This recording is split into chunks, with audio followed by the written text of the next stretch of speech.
Bonjour tout le monde, bienvenue à cette capsule de Brochu en direct, cette fois-ci avec Madame Mila Alektovitch, qui, vous le savez, ici à Radio Info Cité, est l'épouse de Yves Bataille. Et ça fait déjà plusieurs mois qu'on planifie ensemble une rencontre pour nous parler de psychologie, de manipulation de foule. Et Madame Alektovitch connaît très bien le sujet, est une sommité mondiale qui, depuis quelques années, là, a pris le bâton du pèlerin et a utilisé ses connaissances pour essayer d'éclairer la population. Alors, sans plus tarder, je mets avec moi Madame Alektovitch. Bonjour, Madame. Bonjour, bonjour et merci de votre invitation. Ne vous inquiétez pas, vous dites tout simplement, comme on a convenu, Alech, le glacier dans les Alpes. C'est le toponyme celte, donc Alektovitch, Bataille. Excusez ma prononciation, des fois, il y a des petits... Tout va bien. Donc, Madame, aujourd'hui, je suis très honoré de vous recevoir parce qu'on va traiter de manipulation, de psychologie noire, des concepts que vous avez voulu mettre de l'avant quand est arrivée la crise de la COVID. Vous êtes une scientifique et vous avez voulu, vous, avec des méthodes scientifiques, aborder la question. Et à l'époque, là, vous avez vite appris qu'il ne fallait même pas remettre en question le narratif des autorités. Alors, parlez-nous un peu de qui vous êtes et comment ça s'est passé, là, toute cette guerre d'informations qu'on constate actuellement et que vous avez voulu, par vos connaissances, éclairer la population. Écoutez, tout d'abord, encore une fois, merci de votre invitation et merci de m'avoir donné l'opportunité, la possibilité de parler d'un sujet qui est absolument crucial pour comprendre ce qui s'était passé ces dernières 3 années, disons ça comme ça, et dans le passé beaucoup plus lointain, ce qui se passe aujourd'hui et ce qui se passera demain. Parce que quand on connaît l'histoire, on peut reconnaître les vieux programmes dans le présent et on peut aussi anticiper l'avenir. Moi, en tant que professeur de psychopathologie, j'étais terriblement choquée de voir que tous mes collègues dans la région, en tout cas dans la région, mais c'était pas mieux en France, il faut dire la vérité, au départ c'était pas mieux en France, se taisaient et qu'il y avait une grande omerta au début de cette opération qu'on va appeler Covid-19. Enfin, je ne vais pas parler uniquement de ça, c'est juste un exemple. La Covid ou le Covid, comme vous voulez, le virus ou la maladie, disons la Covid, et qu'il ne voulait pas expliquer à la population ce qui était vraiment le cas. Qu'est-ce qui se passait avec nous tous, non seulement dans les Balkans, en France, en Europe, en Russie, en Chine, chez vous, au Canada, en particulier au Canada, on verra tout à l'heure. Et je me suis dit, mais qu'est-ce qui se passe? Les psychiatres, les psychologues, les médecins n'en parlent pas. Ils n'expliquent pas ce qui se passe. Ils sont tous soit confus, soit conformistes, soit ils sont tous des participants de l'expérience fameuse, la plus connue dans notre histoire, l'expérience de Stanley Milgram des années 60 du siècle dernier. Et c'est comme ça que j'ai commencé. Parce qu'un journaliste à l'époque, tout de suite, juste un petit peu plus tard, je reviens à la présentation, à l'exposé plutôt scientifique, si vous voulez. Dans les années 2020, enfin il y a 3 ans en arrière, un journaliste m'a demandé, quand toutes ces mesures de la Covid commençaient, il m'a demandé qu'est-ce qui se passe? Est-ce que vous pouvez nous dire ce qui se passe? Et je lui ai répondu, parce que c'était un journaliste qui ne connaissait pas grand-chose dans le domaine de la science. Je lui ai dit, écoutez, je ne sais pas ce qui se passe, mais j'ai une intuition clinique que ça va devenir une variante de l'expérience de Milgram. Et là, il n'avait rien compris et c'était ça le vrai début de toute intervention, de ma colère, si vous voulez, de cette. Je me suis interposée dans cette douleur collective et souffrance de nous tous.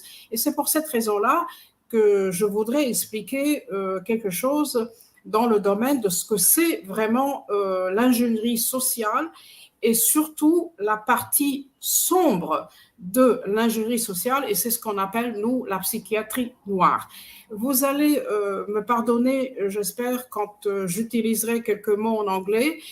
Je sais que vous êtes francophone, mais moi, avant Jésus-Christ, j'étais dans une université aux États-Unis, Pennsylvania University, donc je n'ai aucun problème avec cette langue, mais je sais que vous êtes francophone, mais quand j'utiliserai quelques mots en anglais, c'est pour dire tout simplement, c'est pour marquer l'original, c'est pour dire d'où ça venait. Par exemple, je peux dire le contrôle du mental, mais je dirais mind control, juste pour signaler que ça venait de ce côté-là, hein, que ça venait Voilà. des États-Unis. C'est pour Je ça que comprends très bien. voilà, Allez-y, de on va temps en vous temps, écouter. Allez-y, il si n'y je a pas de peux problème. traduire, je traduirai en français, sinon je vais utiliser quelques mots. Alors, beaucoup de gens qui ne sont pas tout à fait compétents parlent de ce Mind Control Programme.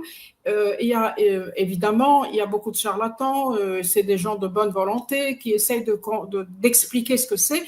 Mais il faut dire dès le départ, au début, que c'est un programme très, très scientifique et très bien élaboré.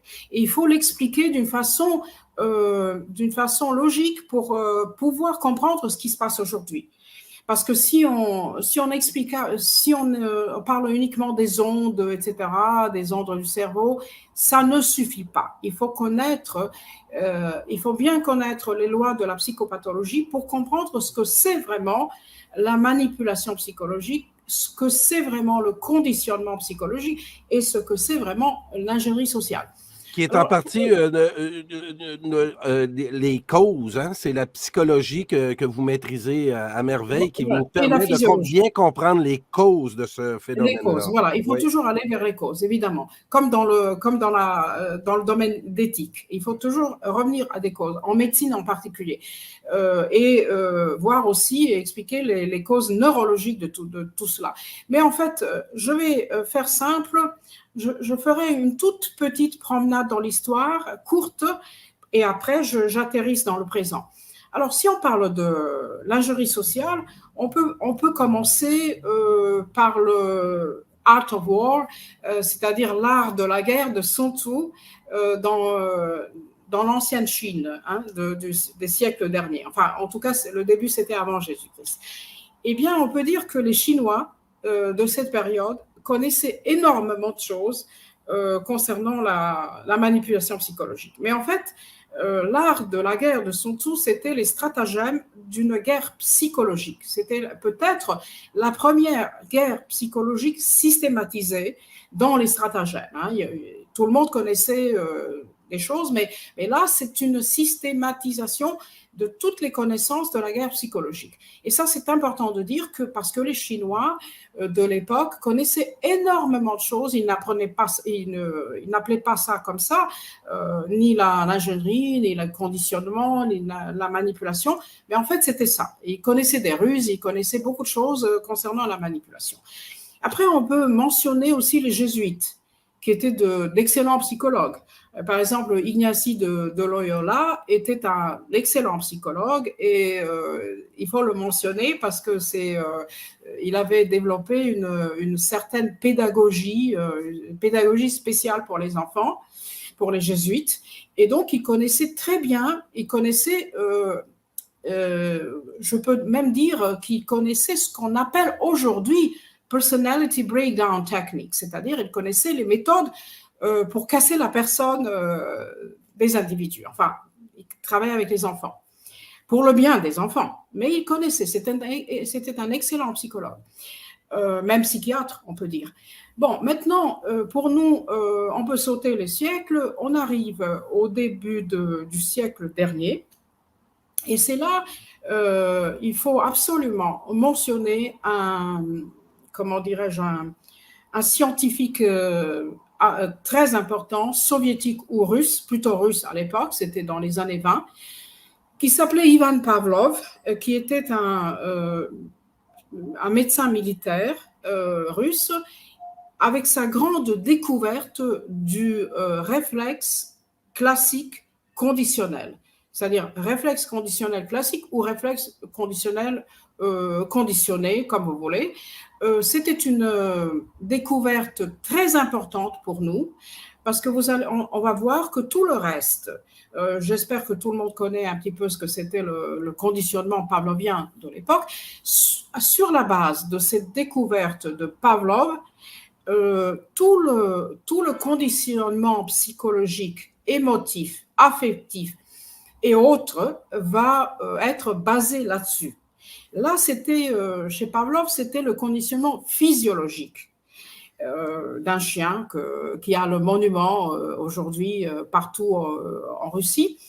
Mais cette découverte extraordinaire, absolument importante pour la neurophysiologie soviétique et russe de l'époque, était la base de ce qu'on appelle l'école américaine de la psychologie du comportement, American School of Behavior Psychology, qui avait repris la découverte de ce scientifique russe et qui travaillait avec les animaux. C'était des grands scientifiques comme Skinner, Guthrie, Tolman, Thorndike, Keller, Harlow et autres qui faisaient des expériences sur les animaux à partir de cette découverte du réflexe conditionnel classique.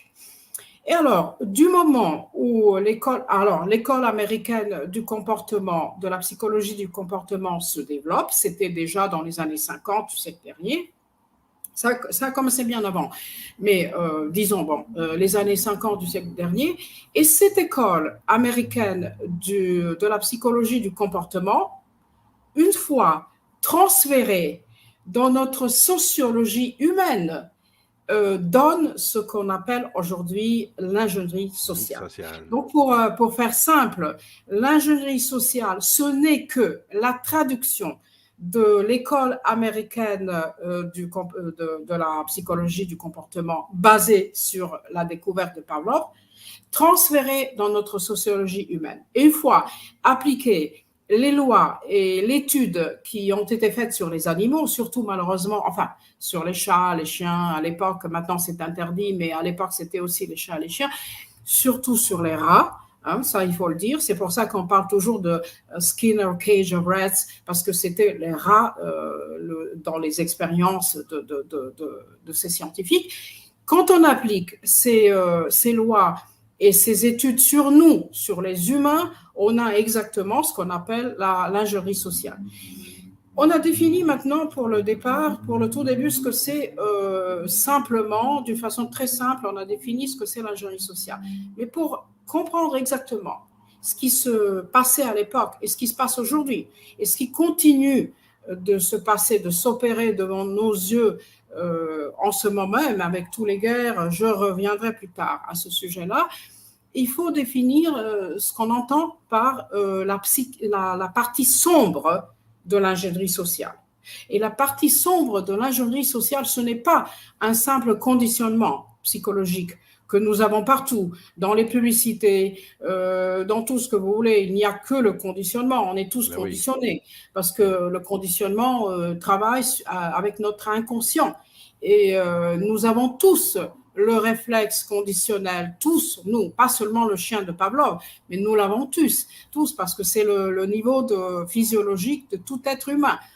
Mais quand on parle de la partie sombre de l'ingénierie sociale, ce n'est pas la manipulation simple, c'est quelque chose de très grave, c'est ce qu'on appelle la psychiatrie noire, dark or black psychiatry, et l'abus de tous les de toutes les lois psychopathologiques qui sont utilisées contre nous, contre les humains, dans un programme de terreur, dans un programme de la peur, fear campaign, programme of fear, et tout ce qui se passe régulièrement dans notre histoire.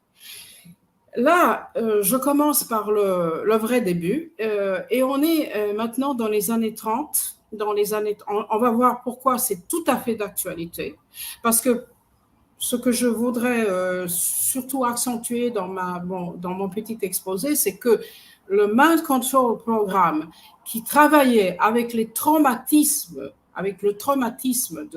des gens, n'a jamais cessé.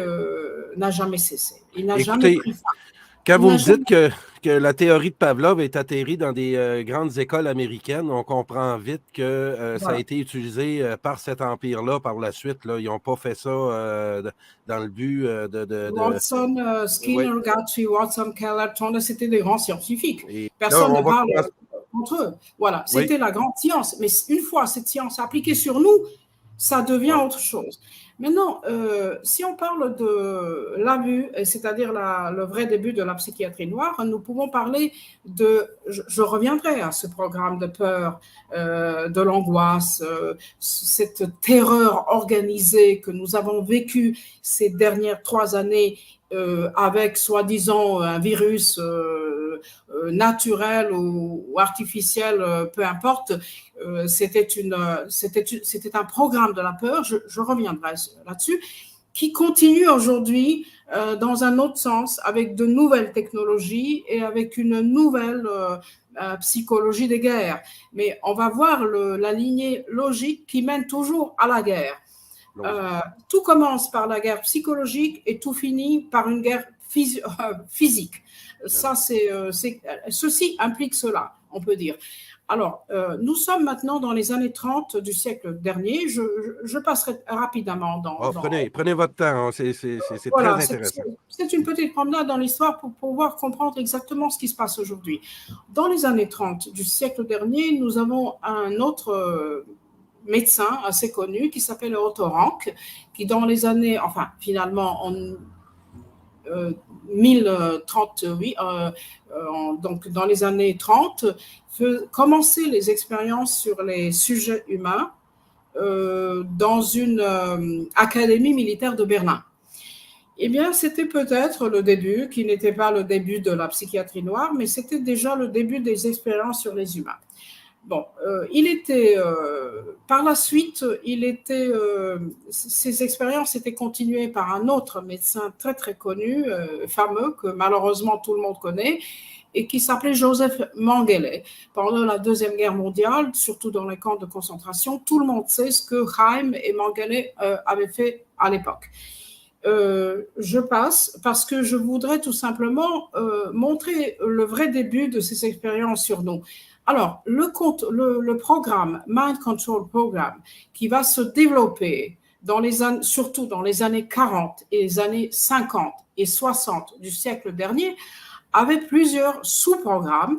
Et il faut commencer par expliquer un petit peu comment ça se passait avec le programme Monarch, qui travaillait avec les rituels psychologiques, surtout la psychologie des profondeurs, etc. Toujours le traumatisme. Le traumatisme, c'est quelque chose, c'est une variable absolument nécessaire de tout programme du contrôle mental, le traumatisme humain et la peur. Ensuite, nous avons eu un autre domaine de programme Mind Control qui s'appelait Bluebird and Artichoke, c'est-à-dire c'était le programme de biochemical test, des tests biochimiques sur les humains. Et nous allons voir un peu plus tard pourquoi c'est important pour nous aujourd'hui. Alors, dans les années, évidemment, la Deuxième Guerre mondiale était déjà en cours. Mengele faisait ses expériences. Malheureusement, ce n'était pas un médecin simple, c'était quelqu'un qui avait des compétences scientifiques.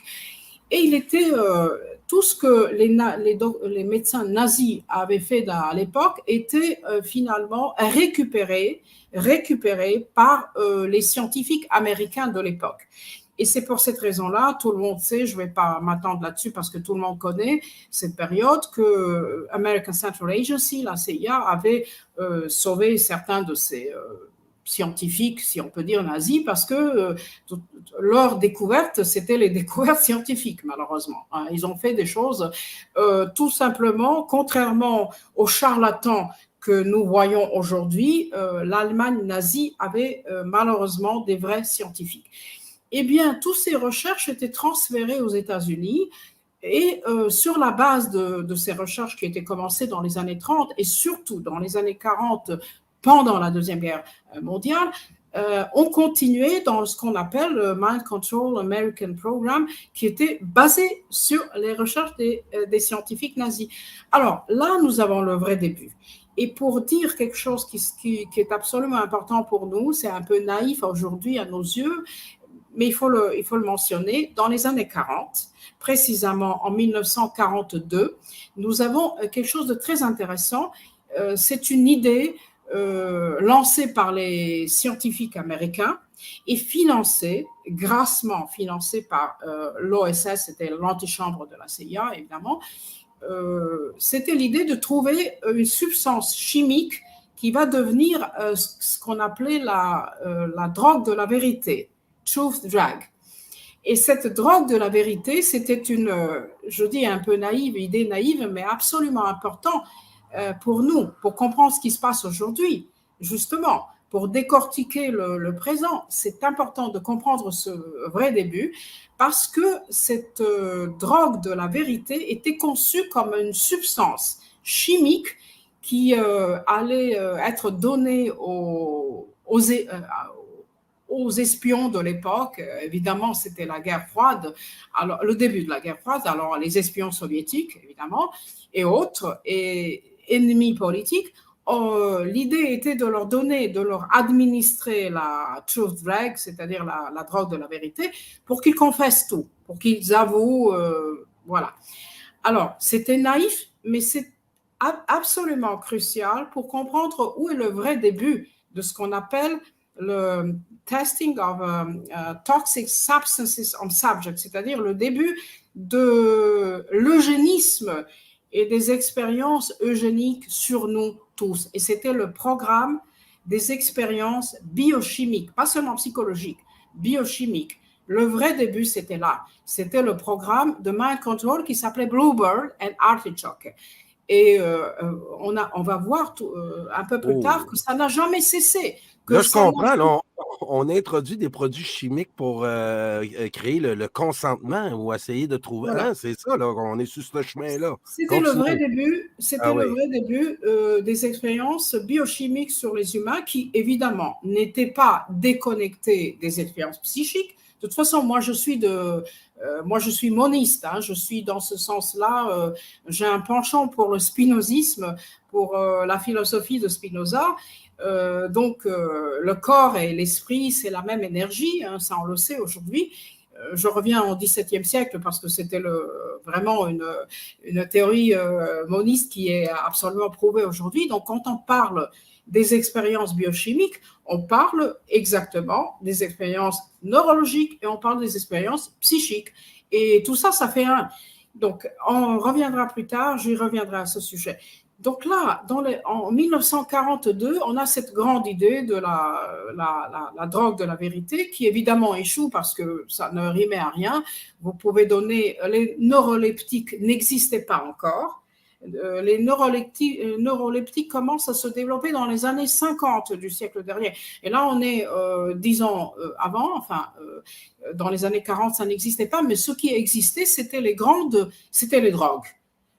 Drugs were used, c'était les drogues, c'était le cannabis, c'était le LSD, et la CIA travaillait avec les drogues. C'est-à-dire que le programme qui était grassement financé par American Central Agency et qui donnait par exemple autour de 25 milliards de dollars dans une dizaine d'années, et le programme va durer plusieurs décennies, c'était le financement de la CIA pour développer les drogues. Le cannabis et le SD. C'était ça c'est tout ce qu'ils connaissaient à l'époque. Les neuroleptiques non médicaments qui fleurissent aujourd'hui n'étaient pas encore en cours, hein, en utilisation. Alors, dans les années 40, c'est pour ça que je fais cette petite promenade dans l'histoire, c'est pour expliquer que le vrai début de ce qu'on va voir aujourd'hui commence dans les années 40. C'était les tests biochimiques sur les humains Et c'est vraiment le développement extraordinaire d'une science qui était une science humaine et qui s'appelle l'eugénisme, qui était une science tout à fait humaine jusqu'à la Deuxième Guerre mondiale. Et ensuite, on peut parler de ce qu'on appelle l'eugénisme nouveau, l'eugénisme noir et tout ce qu'on va voir, ce qui se passe aujourd'hui. Donc, dans les années 40, c'est le vrai début de Mind Control, Artichoke et Bluebird Programme. Là, maintenant, on atterrit dans les années 50 et nous avons la continuation, donc la continuité de ces expériences avec deux autres scientifiques très connus, c'était Azarinsky et Kleitzman, qui faisaient des expériences sur le sommeil profond. Ce qui était très important pour la neurologie, etc., c'était les expériences sur Rapid Eye Movement Deprivation Program, Sleep Deprivation. Ça aussi, c'est important pour nous. Pour comprendre ce qui se passait aujourd'hui dans la COVID-19 opération, c'était finalement le début du programme de la privation sensorielle. J'y reviendrai plus tard. Après Azarinsky et Kleitzman, nous avons deux autres psychiatres fameux de l'époque qui sont les plus grands symboles du programme américain de Mind Control. Ce sont Donald Hebb et Donald Evan Cameron, deux psychiatres qui servaient les buts, si on peut dire, politiques de l'époque. Hebb était indépendant, Donald Evan Cameron travaillait vraiment pour l'OSS, c'est-à-dire pour l'American Central Agency. Il était financé par eux et c'est quelqu'un qui a vraiment, inauguré le vrai début de la torture sur les humains. Bon, là maintenant, pourquoi je parle de ça? Parce que c'est important de savoir le vrai début pour comprendre ce qu'aujourd'hui, c'est-à-dire pas aujourd'hui, mais peut-être dans les années 90 du siècle dernier, ce qui a été fait par un certain Anthony Fauci, ce qui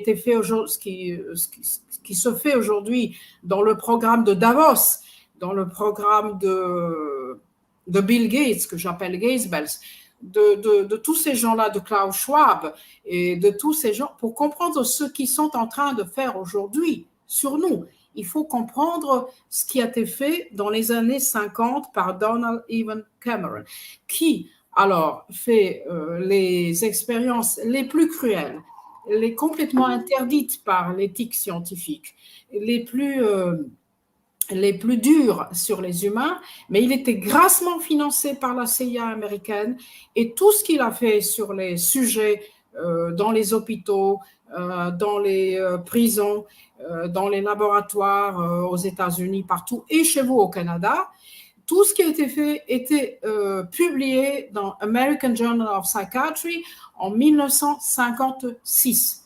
Donc tout ce que Cameron avait fait était ouvert, publié ouvertement, et c'était finalement, on peut dire, pour faire simple, c'était la torture des gens, hein, c'est as simple as that. Ce qu'il faisait sur les humains, c'était les expériences les plus cruelles, peut-être même plus cruelles que ce qui était fait par les nazis. Là, on reviendra à ce sujet. Donc, qu'est-ce qu'il faisait, en fait? Et avec ça, et avec Milgram, on va finir notre petite promenade dans le passé et on va atterrir dans le présent. Juste un tout petit peu plus tard. Donc, Cameron, il travaillait, la méthode Cameron était connue partout aux États-Unis et surtout au Canada. Il travaillait dans Allen Memorial Institute à Montréal, chez vous, là, à Montréal. Moi, je connais très bien le Canada et comme vous savez, mon mari a vécu au Canada. Je connais votre pays aussi, un pays magnifique, je considérais comme un pays européen, mais enfin, passons. Donc, Cameron travaillait à Montréal dans Allen Memorial Institute et son programme était appliqué partout, dans une trentaine d'institutions aux États-Unis et au Canada. Et il était connu pour sa méthode qui s'appelait Cameron Method et qui consistait en quoi exactement? Il faut dire en quelques mots, hein. Je ne vais pas m'attendre beaucoup là-dessus, mais il faut dire en quelques mots. Il mettait les patients, les sujets humains, il les mettait dans une coma artificiel pendant une longue durée, par exemple pendant un mois. Il les mettait dans un état comatique artificiel. Il les réveillait 2 fois par jour pour leur administrer de grandes quantités des électrochocs très forts, qui, soi-disant, sont interdits aujourd'hui, mais on les applique toujours, malheureusement. Alors, les patients étaient dans le coma artificiel, ils étaient réveillés 2 fois par jour pour subir les électrochocs très forts. Ensuite, ils leur administraient des drogues. Ce que je viens de dire, les neuroleptiques n'existaient pas à l'époque, c'était le cannabis et c'était le LSD drug. Ils leur administraient large amounts, c'est-à-dire les grandes quantités de drogue. Et finalement, à la fin, ils leur faisaient écouter, enregistrer sur un magnétophone de l'époque, tape recorder, les phrases monotones d'un contenu politico-idéologique conçu évidemment par la CIA, parce que c'était le programme financé par la CIA. La CIA avait cette compétence de choisir les vrais scientifiques de l'époque. Ce n'était pas les charlatans comme aujourd'hui, c'était quand même des scientifiques. Alors, le programme était conçu par la CIA, par l'OSS et après la CIA, et ces phrases monotones idéologiques étaient conçues par eux. C'était un programme, par exemple, je ne sais pas, vous pouvez imaginer ce que c'était à l'époque de la guerre froide. Je vais tuer pour mon État, pour mon pays, je vais obéir aux États-Unis, je serai, s'il faut, l'assassin politique, etc., whatever. Et donc, les patients de Cameron étaient d'abord dans le coma artificiel, ils subissaient les électrochocs très forts, ils subissaient l'administration des drogues, et finalement, ils étaient contraints à écouter d'une façon monotone pendant toute la journée, au cours de la journée, les phrases de ce genre-là. Quelle était l'idée de cette méthode? Cette méthode, juste pour dire, cette méthode était publiée dans le American Journal of Psychiatry dans les années 56. C'est-à-dire que c'était la torture la torture des patients, des sujets humains, mais complètement ouverte, publiée dans un journal scientifique. C'est-à-dire que la CIA américaine était très fière d'avoir un scientifique comme lui, qui était traité comme un génie et qui faisait ses expériences sur les humains. Donc, c'était ouvert. Alors, quelle était l'idée du programme de Cameron? L'idée, c'était d'effacer la mémoire des sujets, c'est-à-dire de détruire la mémoire humaine. C'était les experiments of erasing memories, experiments of destroying human memory. C'est-à-dire que l'idée, c'était de détruire la mémoire par les électrochocs et de la remplacer par une autre mémoire dans un état comatique et on peut dire aussi hypnotique, en introduisant dans le subconscient et l'inconscient des sujets un contenu idéologique. Voilà. Bon, aujourd'hui, on peut dire que c'était un peu naïf parce que, en tout cas, c'est pas si simple que ça. Mais le programme bien financé par la CIA américaine, c'était le programme des expériences sur les sujets humains, le programme de la destruction de la mémoire humaine, short-term et long-term memory, c'est-à-dire la mémoire à court terme et à long terme, qui est localisée dans l'hippocampe du cerveau droit et gauche, cerveau droit et gauche pour vous, et qui, d'ailleurs, une fois détruite, vous avez tout à fait ce que vous voulez. Vous pouvez, pour faire simple, vous pouvez faire les assassins qui font leur mission politique et après on leur détruit la mémoire, etc. Pour nous, c'est important de constater tout cela pour dire que ces expériences étaient ouvertes, étaient financées, étaient programmées, étaient préméditées et elles étaient faites sur la population humaine, contrairement à toutes les lois de l'éthique scientifique qui les interdisaient. Quand on connaît tout ça, on ne va pas être étonné de ce qui se passe aujourd'hui. Mais je reviendrai un tout petit peu plus tard et je vais atterrir dans l'actualité. Maintenant, pour finir cette petite promenade dans le passé, je la finirai en mentionnant encore une autre étude hyper connue avec laquelle j'ai commencé ce petit exposé pour vous. Et cette étude, c'était la plus fameuse, l'étude psychologique, moi je dirais psychiatrique, en fait, c'était là pas la psychologie sociale, c'était la psychiatrie noire. Et cette étude, c'était la plus connue étude culte du scientifique qui s'appelait professeur Stanley Milgram. Maintenant, on est dans les années 60 du siècle dernier. Et pour pouvoir comprendre vraiment et décortiquer vraiment ce qui se passait dans l'opération Covid aujourd'hui et ce qui va se passer demain dans d'autres opérations du même genre, et ce qui se passe aujourd'hui, si vous voulez, sur le territoire de l'ex-Galicie, c'est-à-dire la guerre en Ukraine, tout ça c'est lié, vous allez voir, on va voir de quelle façon. Il faut quand même, encore une fois, mentionner la fameuse expérience de Milgram, et ça sera la fin de notre promenade dans l'histoire, et ça sera le début de l'atterrissage dans le présent. Alors, Milgram, tout le monde connaît l'expérience, donc je vais dire juste quelques mots. Je ne vais pas m'attendre beaucoup là-dessus parce que je suppose que vous connaissez.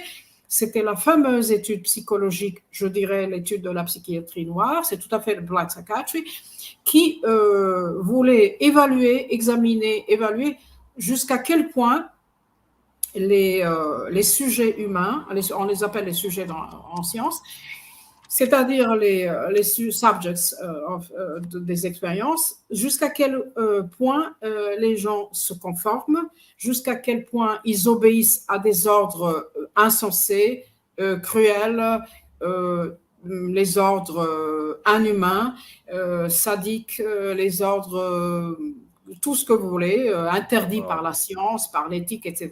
Jusqu'à quel point on subit tout ça, jusqu'à quel point on obéit à des autorités qui ne sont même pas des vraies autorités, mais des fausses autorités, jusqu'à quel point on décide de ne pas être courageux et jusqu'à quel point on est lâche, pour parler simple, coward, jusqu'à quel point on pourrait être pris en esclavage, mis en esclavage, en fait.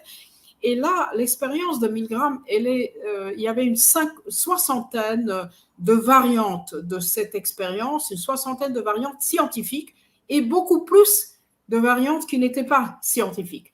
Donc, c'était vraiment l'expérience la plus originale. Évidemment, elle a été faite après la Deuxième Guerre mondiale parce qu'elle était inspirée par ce qui se faisait dans ses recherches dans les camps de concentration. Et le mécanisme psychologique le plus pathologique qui s'appelle l'identification à l'agresseur. Pourquoi les petits capots continuaient de maltraiter les innocents et pourquoi ils reproduisaient le comportement de leurs bourreaux.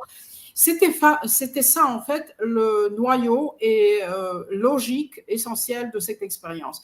Alors, l'étude de Milgram est très simple, comme toute chose géniale. Milgram demandait à ses... Enfin, je vais être très bref parce que je sais que vous connaissez l'expérience, mais pour nos auditeurs, en quelques mots, Milgram demandait aux participants de l'expérience de faire quelque chose de très important pour la science. Il leur disait, on va faire une étude qui est absolument nécessaire pour la science. Vous voyez, la science, l'autorité en soi, la science. Dieu est dans la nature, comme disait Spinoza. La science est extrêmement importante. On va faire une expérience. On est obligé d'étudier jusqu'à quel point les humains peuvent subir la douleur physique. Mais ne vous inquiétez pas, on ne va pas faire quelque chose qui est interdit par l'éthique scientifique. Si à un moment donné, quelqu'un dans l'expérience commence à subir vraiment, à sentir vraiment une douleur, on va arrêter à ce moment-là. Ne vous inquiétez pas. Vous allez donner les électrochocs aux autres sujets dans l'expérience. Mais si quelqu'un commence à sentir une vraie douleur, on s'arrête. Êtes-vous d'accord? On est d'accord. Allons-y. Here we go. Et il commençait à donner les électrochocs. Et les électrochocs, c'était request of authority, évidemment. et il demandait increase the strength progressively de ces électrochocs, c'est-à-dire d'accroître la force des électrochocs de plus en plus. Ouais. Au départ, c'était des petits électrochocs, un tout petit peu plus fort après, encore plus fort, et finalement, à un moment donné, il y avait un sujet qui commençait, ou plusieurs en tout cas, il y a beaucoup de variantes de cette expérience, qui commençait à hurler, qui avait vraiment la douleur extrême, et c'était la douleur physique, il commençait à crier de douleur. Eh bien, à ce moment-là, les participants dans l'expérience de Milgram étaient confus.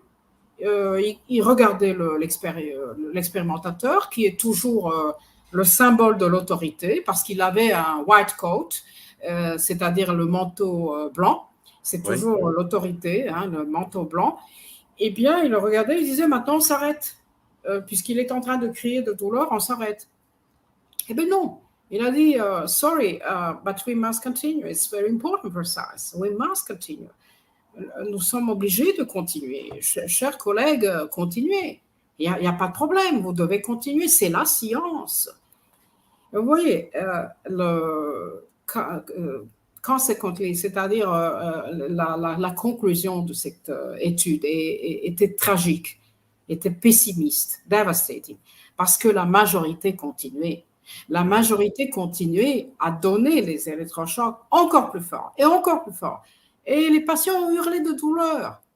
Évidemment, un petit nombre de sujets, d'individus, parce que je dis qu'il y avait une soixantaine de variantes de cette étude, un petit nombre refusait. Un petit nombre était capable de dire non, on s'arrête là, c'est inhumain.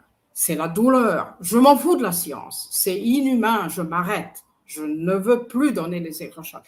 Eh bien, ceux qui disaient ça, vous allez voir pourquoi c'est tout à fait d'actualité pour ce qui se passe aujourd'hui. Ceux qui disaient ça, c'était une minorité, hein, avec notre espoir que la minorité peut devenir la majorité, c'est-à-dire les mencheviks pourraient devenir les bolcheviks. Voilà. Enfin, la majorité étaient des conformistes, étaient des gens qui obéissaient à des ordres complètement cruels,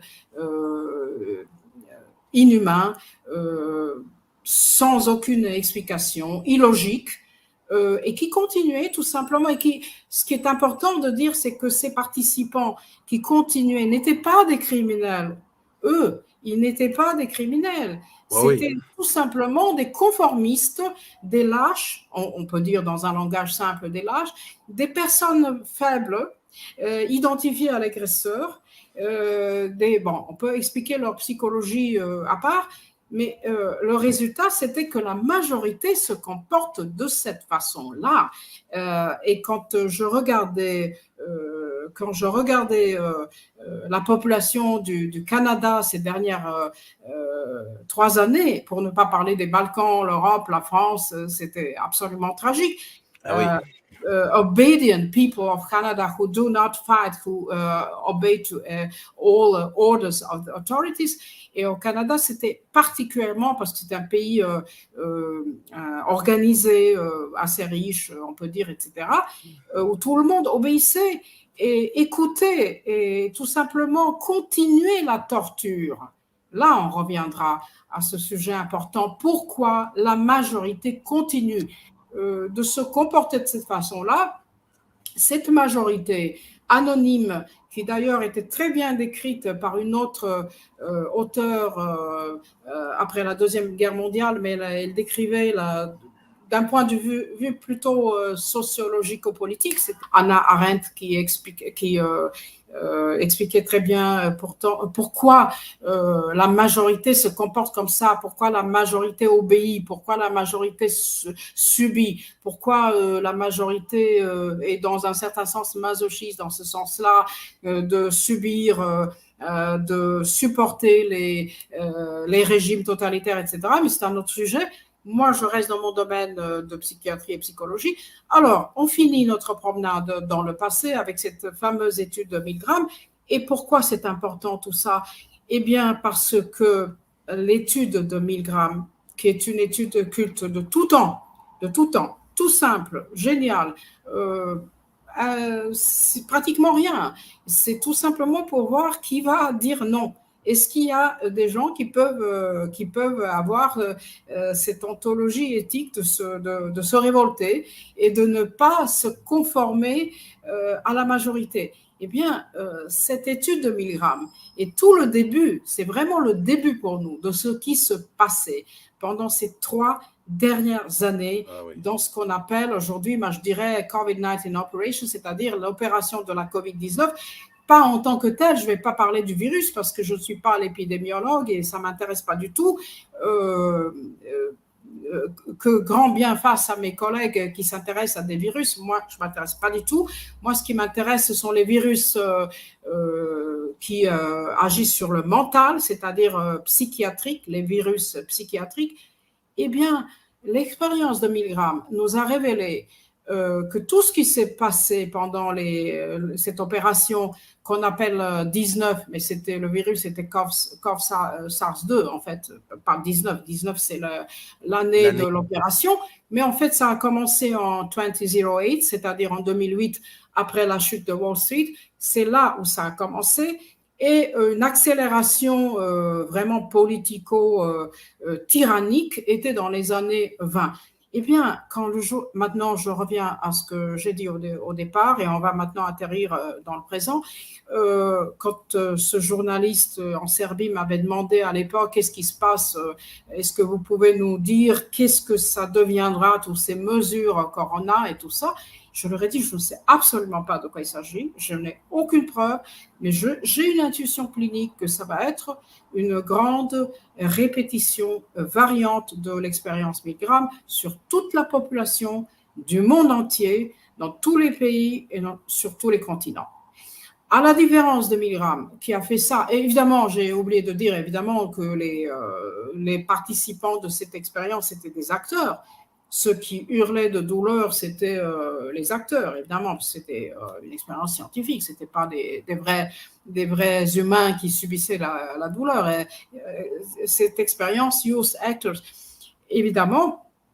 Mais ce qui s'est passé ces dernières 2 années, là maintenant on va commencer à expliquer, à décortiquer le présent et à voir ce qui se passe aussi dans la guerre qui s'opère devant nos yeux et qui va s'élargir partout malheureusement.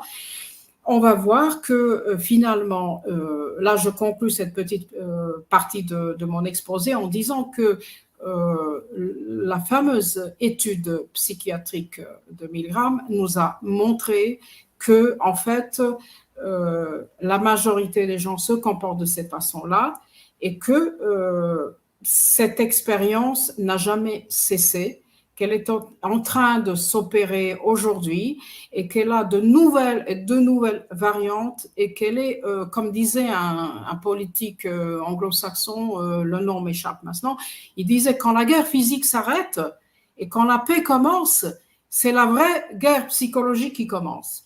Donc, il n'y a jamais de paix. Si ce n'est pas la guerre physique, c'est la guerre psychologique. Si c'est la guerre psychologique qui, à outrance, elle va finir encore une fois dans la guerre physique.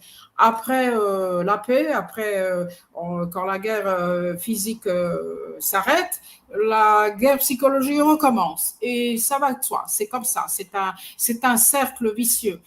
Alors, pour dire tout simplement, je vais conclure cette première partie de mon exposé en disant quelque chose de, à mon avis, très important pour pouvoir comprendre tout ce qui se passe aujourd'hui. C'est la conclusion qui dirait ceci. Tout programme du contrôle mental, c'est-à-dire Mind Control Program, est lié à 3 variables nécessaires et toujours lié logiquement à 3 variables, enfin à des 3 variables, 3 points comme vous voulez.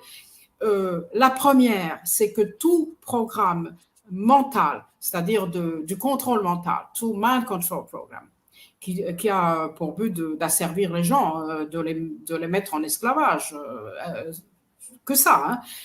Tout programme est lié toujours à une guerre, que ce soit la guerre passée ou la guerre à venir.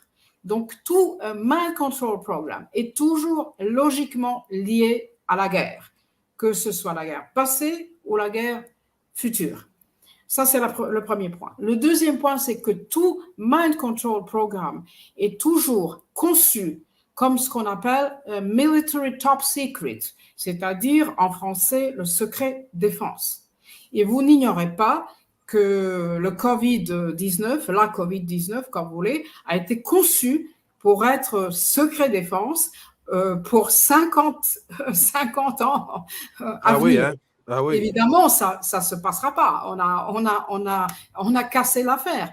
Mais ça a été conçu pour être top military top secret pour 50 ans à venir.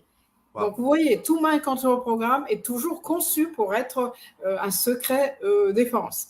Et finalement, le troisième point, c'est que tout mind control programme est toujours lié, et c'est pour ça que j'ai parlé du passé et du programme dans les années 50 et 60 du siècle dernier, c'est que tout mind control programme est toujours lié à des programmes de l'eugénisme.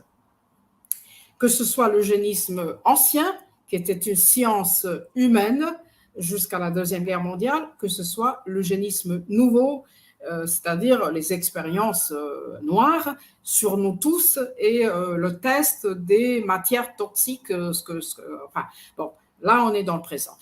Donc, encore une fois, tout mind control et programme est toujours lié logiquement à une guerre. Et il est toujours la préparation. Soit on sort de la guerre, comme c'était le cas de la Deuxième Guerre mondiale, parce que Milgram était inspiré par les événements de la Deuxième Guerre mondiale, évidemment. Et l'ingénierie sociale des années 40 et 50 s'est développée justement sur les études des scientifiques nazis. C'est ça. Donc, soit on sort d'une guerre, soit on se prépare pour une autre guerre, ce qui était le cas aujourd'hui, parce qu'ils savaient très bien que la guerre en Ukraine allait éclater, comme elle était projetée déjà dans le livre de Brzezinski il y a plusieurs décennies. Donc cette guerre, elle était connue. Et on cherchait la date tout simplement, mais elle était conçue longtemps en avant. Et on voulait préparer les populations pour cette guerre. Donc, le Mind Control Programme qui s'opérait dans l'opération COVID-19 était tout simplement la préparation de la population entière, du monde entier, pour la guerre à venir, qui maintenant s'opère sur le territoire de l'ex-Galicie en Ukraine, mais bientôt va s'élargir en Europe. On verra pourquoi c'est nécessaire, malheureusement. Donc, Mind Control Programme est lié toujours à une guerre passée ou celle à venir. Il est toujours conçu comme le secret défense. Ça, on a l'évidence, voilà. La preuve, c'est que Covid-19 est proclamé être secret défense, on ne sait pas pourquoi. La gestion de Covid-19 en France, c'est secret défense pendant 50 ans. Vous vous rendez compte? Ah oui, oui. Évidemment, comme le procès contre Bill Gates a commencé à Paris, je parlerai un peu plus tard là-dessus, ça va pas réussir. Hein. On a déjà fait quelque chose contre cela, mais c'était conçu pour être secret défense. Et troisièmement, tout mind control programme, tout le contrôle de mise en esclavage des humains est toujours logiquement et nécessairement lié au programme de l'eugénisme. Voilà. Et cette fois-ci, l'eugénisme de l'époque, de jadis, était finalement conçu comme le traitement génique expérimental sur les populations entières en forme d'un faux vaccin qui n'était pas un vaccin. De toute façon, tout le monde le sait aujourd'hui. Moi, à l'époque, je ne le savais pas, mais j'avais une intuition que ce n'était pas le cas parce que quand on utilise et expérimente un vaccin sur les animaux, précisément sur les rats, et que tous les rats meurent, pour dire comme ça, hein, après cette expérience dans la troisième phase, et on applique ça après sur les humains et on n'a aucune preuve que ça sert à quelque chose. Au contraire, on a la preuve que ça sert à rien, ou bien on a la preuve que ça sert à l'agenda de la dépopulation, mais passons maintenant. Donc, quand on a tout ça, on ne peut que parler d'un eugénisme nouveau qui est en train de s'opérer sur les populations entières partout dans le monde entier. Maintenant, on peut se poser la question, pourquoi ils ont fait tout ça? D'abord, qui sont ces gens-là? Why did they do that? Nous pouvons poser cette question De quoi s'agit-il? Qui sont ces gens-là? Parce que quand on parle de l'ontologie du mal, tout le monde parle d'un mal, d'un catastrophisme d'un côté et d'un mal intentionnel de l'autre. Le mal éthique, ce n'est que le mal intentionnel, hein, c'est pas les catastrophes. Hein. Ça, nous avons dans les théories de Leibniz, de Spinoza, etc. Qu'est-ce que c'est que le mal? Qu'est-ce que c'est que l'ontologie du mal? S'il y a l'intention de faire du mal, c'est là où on peut parler d'un mal, vraiment un mal éthique, qui est à juger, évidemment. Ce qui était fait dans l'opération Covid-19, c'était tout à fait prémédité, c'était testé, c'était développé et c'était intentionnel. C'est ça qu'il faut dire. Ce n'était pas un catastrophisme. Ce n'était pas quelque chose qui était provoqué par une maladie inconnue, par un virus nouveau, etc. Tout ça, non. C'était un programme étudié, prémédité, testé sur nous tous. Et c'était exactement le programme de Mind Control. Le virus était utilisé tel quel, naturel ou artificiel. Aujourd'hui, on sait qu'il était artificiel, mais enfin, on s'en fout finalement. La médecine était prise en otage. Mes collègues étaient conformistes. Les médecins, les psychiatres et les psychologues n'étaient que des participants de 1000 grammes. Ils étaient eux-mêmes la population des conformistes. C'était exactement ceux qui continuaient à donner des électrochocs. Parce qu'il n'y a personne qui, à ce moment-là, voulait dire la vérité, alors que nous connaissons tous que cette étude de 1000 grammes, dans les années 2020, personne ne parlait de ça. Ils ont vu, tous les psychiatres ont vu que c'était le programme de la terreur, que c'était le programme de la peur à outrance, que c'était vraiment quelque chose d'inhumain qui s'opérait dans tous les médias, mais ils ne parlaient pas de ça. Alors qu'ils devaient tout simplement dire, expliquer aux gens que l'expérience de 1000 grammes est en cours et tout simplement éviter de provoquer les suicides provoqués par un programme de peur vraiment institutionnalisé, payé grassement et par le staff médical et Big Pharma corrompu, finalement par Bill Gates et ses amis politiques. Mais là, il fallait parler de ça, il fallait expliquer qu'est-ce qui se passe en fait dans le monde entier. Personne ne voulait dire, personne ne voulait expliquer vraiment.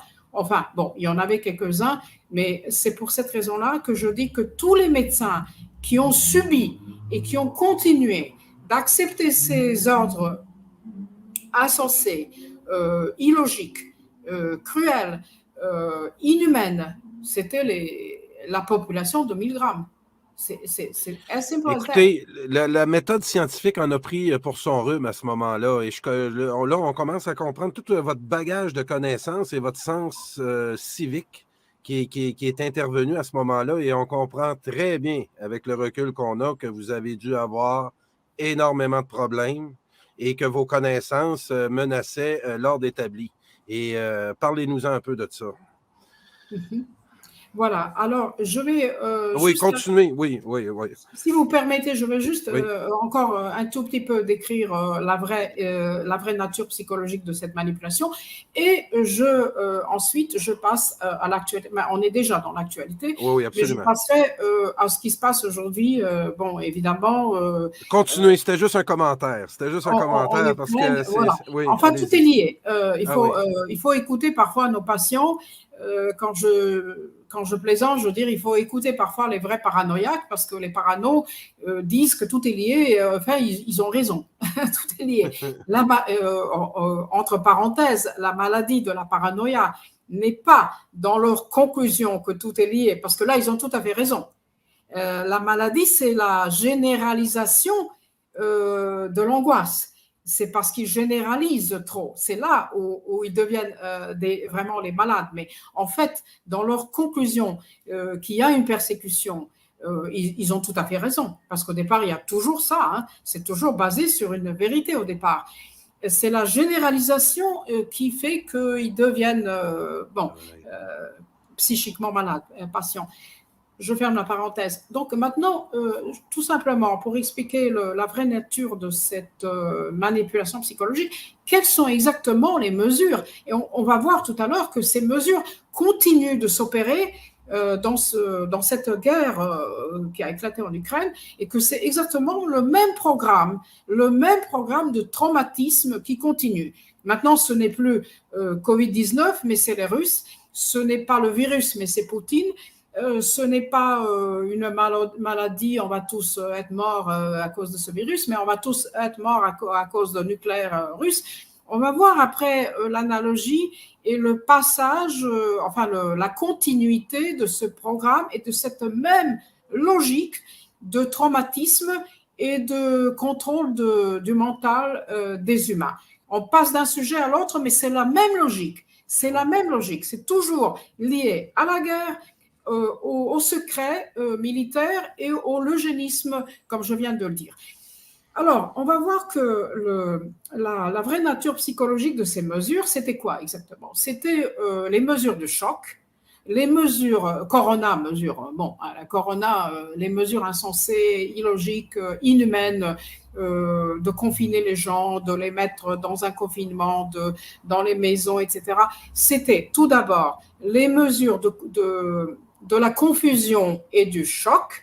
Déjà en 1947, par un scientifique qui s'appelait Kurt Lewin, nous avons il a lancé sa première théorie du choc psychologique. C'était la théorie du choc psychologique et la théorie de la thérapie choc. Enfin, c'est ça.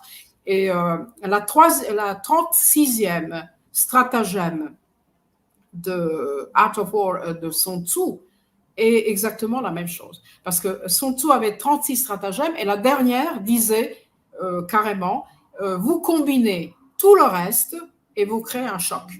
Donc, vous avez déjà, dans la 36e stratagème de Sun Tzu, vous avez déjà la stratégie de choc psychologique, évidemment, ça va de soi. Alors, ce qui a été fait par Kurt Lewin, un autre psychologue encore que j'ai oublié de mentionner tout à l'heure, mais ça fait rien, dans les années 40, c'est-à-dire presque 50, en 47, il a lancé sa théorie de choc. Eh bien, c'est pas Naomi Klein, on n'a pas attendu Naomi Klein pour comprendre ce que c'est la théorie du choc, parce que ça a été déjà fait par ça a été déjà conçu dans l'ancienne Chine, c'est-à-dire dans l'art de guerre des Chinois. Mais en 47, c'était lancé comme une théorie scientifique, la théorie du choc. Eh bien, ce que nous avons eu pendant l'opération Covid-19, c'était la théorie du choc. C'était le choc permanent. On était interdit, il y avait la confusion, le choc. Tout le monde sait que sortir, se promener, respirer, voir le soleil, c'est très bien pour la santé. Alors, on était interdit de sortir. On avait le confinement, on avait le Great Lockdown, qui n'est que le grand renfermement de Michel Foucault. Le titre d'un livre de Michel Foucault qui s'appelle Le Grand Renfermement. C'est les siècles derniers.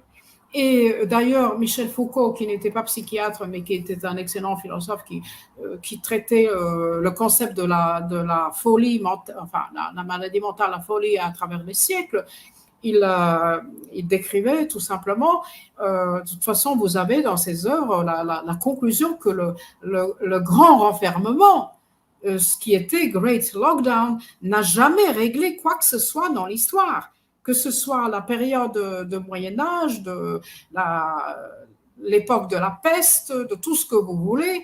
Confiner les gens n'a jamais réglé quoi que ce soit. Vous ne pouvez jamais, dans l'histoire, vaincre aucune maladie avec le confinement. C'était complètement insensé. Ça ne servait à rien. Et pourtant, sachant tout cela, le grand confinement, c'est-à-dire le Great Lockdown, s'opérait en 1900, 3 ans en arrière, comme une méthode. Une méthode à quoi? Contre le virus. C'était pas contre le virus, c'était pour préparer les populations, pour instaurer les systèmes policiers et répressifs partout, worldwide, dans tous les pays, et pour préparer les populations d'abord à la chute des banques, ce qui est évident, après 2008, la banqueroute était déjà en cours, le Wall Street a chuté, donc pour préparer les populations à la guerre qui allait venir. Et cette guerre, c'était la guerre d'aujourd'hui, la guerre en Ukraine, qui d'ailleurs ne s'arrêtera pas là. Donc à chaque fois, quand vous avez dans l'histoire la chute des finances, que ce soit les banques, collapse of banking system all over the world, ce qui s'était passé en 2008 à Wall Street, à chaque fois, lorsque les banques chutent, c'est-à-dire lorsqu'il y a une catastrophe financière, à chaque fois, vous avez le nouveau programme de l'ingénierie sociale, le nouveau programme de la peur, la nouvelle guerre qui commence, les nouvelles expériences sur les humains, c'est-à-dire l'eugénisme nouveau, et finalement, vous avez la nouvelle agenda de la dépopulation, c'est-à-dire de la théorie malthusienne de la réduction des populations pauvres partout. Et c'est le sujet lequel j'avais abordé pour Mike Chossudowski, justement, vous le connaissez au Canada, dans sa radio où j'ai parlé justement de cette opération de la réduction des populations pauvres, c'est-à-dire Malthusian programme de la dépopulation qui est en train de s'opérer aujourd'hui, mais qui n'est pas une nouveauté. Donc, à chaque fois dans l'histoire, répétons encore une fois, lorsque vous avez les banques qui s'écroulent, qui sont causées par les vols, évidemment, par les criminels dans les cartels banquiers, c'est simple. Il ne faut pas aller plus loin. C'est pour cette raison-là que je mentionnais souvent la République de Weimar, parce que la République de Weimar est toujours le symbole de ce qui se passe aujourd'hui. Et elle est peut-être un exemple historique comment ça se passe toujours dans l'histoire. La République de Weimar, c'est-à-dire la banque s'écroule, il y a tout de suite Adolphe qui arrive au pouvoir et la nouvelle guerre. C'est exactement ce qui se passe en 2008 avec Wall Street. Donc, il était absolument, pour ceux qui connaissent l'histoire, et c'est pour cette raison-là que je parlais de l'histoire, parce que si on ne connaît pas l'histoire, on ne peut pas décortiquer le présent et on ne peut pas anticiper le futur. Donc, quand les banques s'écroulent, il y a toujours l'ingénierie sociale et la psychiatrie noire qui commencent pour préparer les populations pour une nouvelle guerre qui, toujours dans l'histoire, malheureusement, sauvait les banques. Cette fois-ci, ça ne se passera pas, mais c'était ça un petit peu la logique de l'histoire. Après la guerre, pendant la guerre, il y a l'expérience sur les humains, c'est-à-dire que ce soit le Covid ou n'importe quoi, c'est toujours ça, c'est l'expérience de Bluebird, de mind control, c'est-à-dire administrer des substances toxiques, ce qu'ils sont en train de faire, ce qu'ils faisaient ces dernières 3 années et ce qu'ils sont en train de faire aujourd'hui. Et finalement, à la fin, vous avez what is the goal? Vous avez en fait l'agenda de la dépopulation. Et si ça ne réussit pas dans la mesure dans laquelle ça a été programmé, cette dépopulation malthusienne, à ce moment-là, il y a la guerre physique qui commence parce qu'il faut des morts. Il faut des morts partout. Malheureusement, c'est comme ça. Et ceux qui n'ont pas compris la lignée logique, d'abord que tout contrôle mental, programme du contrôle mental et de mise en esclavage, les humains, est toujours lié à des guerres, est toujours lié à des expériences, que ce soit Covid-19, 23, 25, 38, 50, tout ce que vous voulez, au secret militaire et au déclenchement d'une nouvelle guerre, ceux-là n'ont rien compris. Parce qu'il faut comprendre que c'est pour cette raison-là que déjà 3 ans en arrière, je me suis dit, cette affaire de Covid n'a rien à voir avec la santé. Je suis anthropologue de santé, mais je me suis dit, ça n'a rien à voir avec la santé. La médecine va être prise en otage. Mes collègues deviendront les participants de 1000 grammes. Et ils vont se taire, ils vont rien dire, ils vont subir, ils vont obéir, ils vont continuer de maltraiter et de torturer les gens. Et finalement, à la fin, on aura une nouvelle guerre et on a un nouvel agenda de la dépopulation. Et c'est exactement ce qui se passe aujourd'hui. Alors, nous avons eu les mesures de choc et de confusion On avait des mesures du programme qui est connu dans la psychiatrie noire qui s'appelle SCH programme, c'est le programme de la schizophrénie, comment dirais-je, programmée, et la paranoïa aussi, c'est-à-dire induire, ce sont des personality breakdown techniques. En fait, c'est quand vous voulez casser la personne de quelqu'un, vous donnez les informations contradictoires tout le temps. Le virus est absolument dangereux, on meurt tous les jours. Non, il est insignifiant. Le port de masque est obligatoire. Non, c'est harmful. Il faut le laisser. C'est dangereux. Vous pouvez sortir. Non, vous ne pouvez pas sortir. Vous êtes confiné. Hydroxychloroquine est un bon médicament. Non, c'est un poison. Et tout le temps comme ça. Black, white, toute la journée. Noir, blanc, noir, blanc. Si vous donnez les informations contradictoires tout au long de la journée, vous êtes sûr de... En tout cas, il s'agit de la population, c'est-à-dire de la psychologie collective. Vous allez construire, créer une ambiance de la schizophrénie et psychose collective et de paranoïa aussi, parce que les gens n'ont plus de repères, ils ne savent plus à qui faire confiance, ils ne croient en personne, ils se méfient des médecins, ils se méfient de la médecine. Ils ne savent pas ce que les fact-checkers corrompus font. Ils ne peuvent pas, finalement, faire la différence entre la vérité et le mensonge. Et c'était ça le but. Mettre quelqu'un, le mettre dans une situation de la schizophrénie, de la peur, de l'angoisse, de la paranoïa, des repères cognitifs totalement perdus et effacés, lorsqu'on ne peut plus faire la différence entre ce qui est vrai et ce qui est faux. Et pour ça, c'est les fact-checkers qui étaient bien payés pour faire ce travail complètement criminel. C'était exactement le but. Ensuite, quand ils ont fait tout ça avec un programme de la COVID qui était totalement un virus banal, il y en a partout dans l'écosystème de tout temps, mais bon, celui-là, il était artificiel, mais peu importe, c'est une maladie. Mais là, ils ont fait de ce disease physique, ils ont fait une psychose collective partout. Eh bien, nous avons eu aussi ces mesures de la privation sensorielle qui sont les plus cruelles qui soient. Et ces mesures de la privation sensorielle, c'était exactement le lockdown. La privation sensorielle physique, c'était le lockdown. Vous ne pouvez pas sortir. Vous êtes enfermés dans les maisons. Il y a du soleil au mois d'avril, au mois de mai, mais vous ne sortez pas. C'était le côté physique. Mais en fait, la privation sensorielle a aussi un autre côté qui est encore plus important. Moi, je suis évidemment du côté de monisme, c'est la même énergie, c'est la même matière physico-psychique. Mais en fait, la privation sensorielle affective, c'était les grands-parents étaient interdits, par exemple, de voir leur petit-fils. Et il y avait un programme de la culpabilisation. Oui. Si vous voyez vos enfants, vos petits-enfants, vous allez leur transmettre la maladie, vous allez les tuer. Donc, il ne faut pas les voir, il ne faut pas les toucher, il ne faut pas les embrasser, il ne faut pas parler avec eux, il ne faut pas enlever ces ports de masque pendant le Noël, il ne faut pas parler, il ne faut pas manger, il ne faut pas chanter. Alors là, c'était vraiment le programme qui a été de la privation sensorielle physique et psychique aussi, de la même façon, qui a été fait. C'était le même programme qui a été fait par Donald Cameron dans les années 50 du siècle dernier.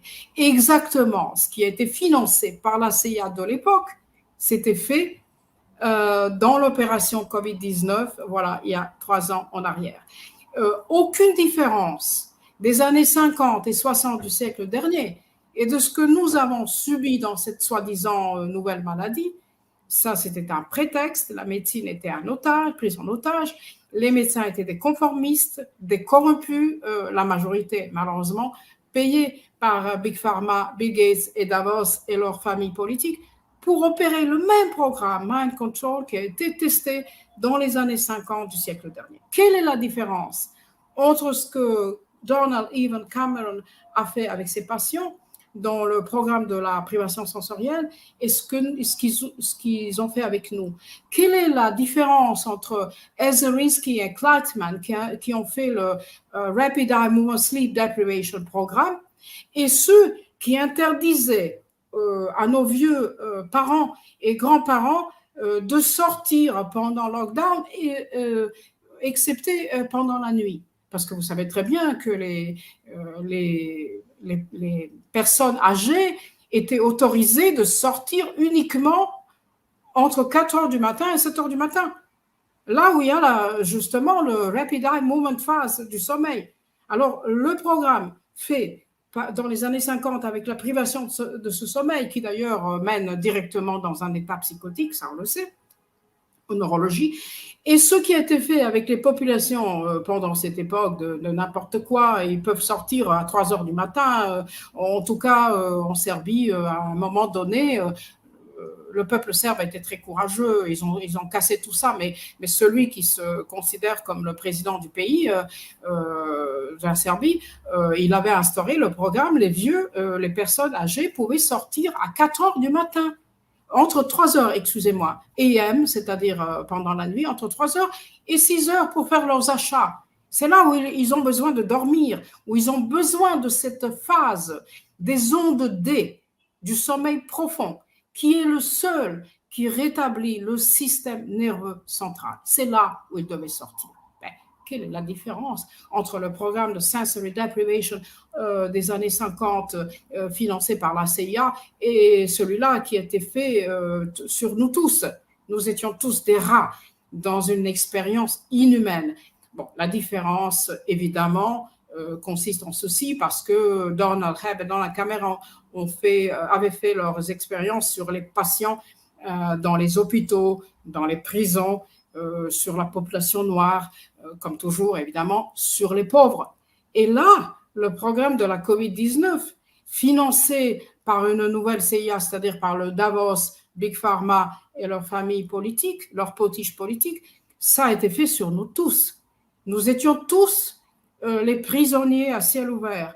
Nous étions tous des patients à ciel ouvert. Il n'y avait pas des expériences sur les camps de concentration. On était tous dans un énorme camp de concentration mondial qui était désastreux. Ça a commencé en Serbie.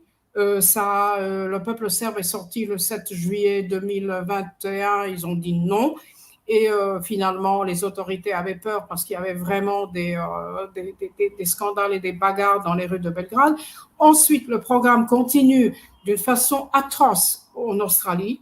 Regardez Australia à l'époque, c'était vraiment le désastre de voir jusqu'à quel point ils ont testé l'obéissance des gens, jusqu'à quel point les gens peuvent être effrayés, avoir peur. Comme je répète toujours, people respect illogicalities only in generated fear. Alors, aux États-Unis également, au Canada, vraiment une catastrophe. Regardez cette obéissance, les personnes qui ne combattent pas, qui acceptent tout parce qu'ils ne sont même pas conscients, ils ne reconnaissent plus où le mal commence, où est l'ontologie du mal. Ils ne font pas la différence entre une catastrophe et un mal intentionné, un mal prémédité, un mal éthiquement condamnable qui en fait s'opérait tout le temps. Et donc, ces mesures de la privation sensorielle, de la répression partout, brainwashing, c'est-à-dire se distancier socialement, ne pas toucher les enfants, ne pas les embrasser, finalement du choc, qui dans l'ancienne théorie du choc, évidemment, de la confusion et de l'humiliation, parce que c'est aussi ça, avoir un port de masque 24 heures par jour qui est nocif, qui est très nocif, qui crée l'acidose dans l'organisme, qui est absolument nocif, surtout pour les enfants. C'était le test, encore une fois, c'était l'étude de Milgram, jusqu'où on va obéir, jusqu'où on va respecter les mesures illogiques, cruelles, inhumaines, sadiques, disons, dictatoriale. En fait, c'est pas la dictature, c'est la tyrannie, parce que la dictature, ça pourrait servir à quelque chose, mais la tyrannie ne sert jamais à rien. Donc, c'était un programme qui continuait et qui n'a jamais cessé. Et le président Clinton, il a beau fait s'excuser auprès de sa population, si ma mémoire est bonne, c'était en 1995, quand il a avoué aux Américains que le programme de mind control a été fait, et il s'excusait auprès de tout le monde pour ce qu'ils avaient fait sur eux, avec ces tests et tout ça. Mais ce programme n'a jamais cessé, n'a jamais cessé. Il est en train de s'opérer devant nos yeux. Et quand aujourd'hui, lorsque aujourd'hui la population dit c'est du complotisme, lorsque vous dites qu'on est tous empoisonnés, hein, maintenant je peux parler peut-être un langage qui est un peu plus simple, pour être compréhensible pour tout le monde. Lorsque la population aujourd'hui dit on est tous empoisonnés, ben, évidemment, on dit vous êtes des complotistes, c'est la théorie, vous êtes des paranoïaques, etc. Mais n'oublions pas que la CIA américaine avait avoué que dans les années 60, ils avaient pris en otage tout un village en France qui s'appelait, vous n'ignorez pas cet épisode, de ces tests, de ce programme, le village s'appelait le village de Pont-Esprit. Et ce village de Pont-Esprit était pris complètement, tous les habitants de ce village étaient pris en otage dans un test du Mind Control Program, toujours, qui avait empoisonné le pain dans toutes les boulangeries du village. Et en plus, ils ont avoué au tribunal, parce que heureusement, il y avait un jugement finalement, c'est pour ça qu'on sait ce qui s'était passé. Ils avaient avoué, ils avaient confessé qu'ils avaient, comment dirais-je, vaporisé les poisons partout, exactement, parce que la population de ce village français était prise en otage comme des cobayes.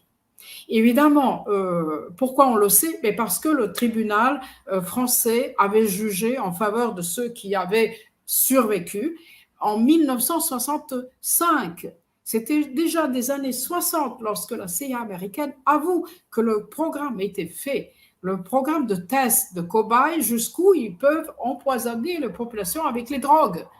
Et bien maintenant, quand aujourd'hui les populations disent on est tous des cobayes, on est tous des rats dans une cage de Skinner, on sert dans des expériences géniques expérimentales, on dit vous êtes des complotistes, vous n'avez pas compris la mission de la médecine, etc., contre de nouvelles maladies et tout ça. Et bien évidemment, c'est clair et net que le programme du contrôle, de l'empoisonnement, de l'eugénisme nouveau, appelons ça comme ça, parce que c'est ça exactement, n'a jamais cessé. Et encore une fois, pour faire la conclusion de cette partie, de mon exposé, tout ce qui se passe dans le programme, dans le programme de contrôle des populations est toujours lié à la préparation de nouvelles guerres. Et ce qui s'est passé pendant COVID-19 Operation, c'était la préparation pour une guerre qui était programmée. That was known to come, c'est la guerre en Ukraine en ce moment. Et évidemment, ça continue maintenant avec un nouveau programme de peur qui n'est plus le virus, mais qui est le programme nucléaire. Et c'est le même traumatisme qui s'opère dans les médias en Europe, surtout en Europe, en France, chaque jour, dans les télés parisiennes, dans les plateaux de télé à Paris. C'est tout le programme, tous les jours, le nucléaire russe qui va attaquer, qui va être lancé contre tous, on va tous périr, on va tous disparaître. Le nucléaire, avant c'était le virus, maintenant c'est le nucléaire. Et le programme de traumatisme continue de la même façon. Je dirais tout à l'heure encore quelque chose là-dessus, mais disons tout simplement qu'il y a même des côtés un peu ridicules parce qu'ils sont en train souvent à Paris maintenant dans ces émissions de télé de parler du stalinisme et de maoïsme parce que c'est très actuel, c'est d'actualité, pour ne pas parler de ce qui se passe vraiment avec l'administration Biden qui mène une guerre contre les Russes, c'est simple, c'est pas les Ukrainiens. Les Ukrainiens n'existeront plus. Malheureusement, c'est comme ça. Ils sont déjà inexistants. C'est l'administration Biden qui fait la guerre contre les Russes, que votre émission avait déjà abordé dans d'autres sujets.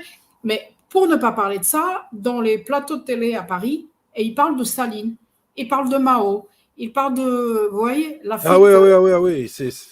C'est parce que c'est de toute actualité. Et il parle des crimes de guerre de Staline et de Mao, pour ne pas parler des crimes de guerre de l'administration américaine qui, j'espère, finira sa mission début de novembre. Mais enfin, c'est ça.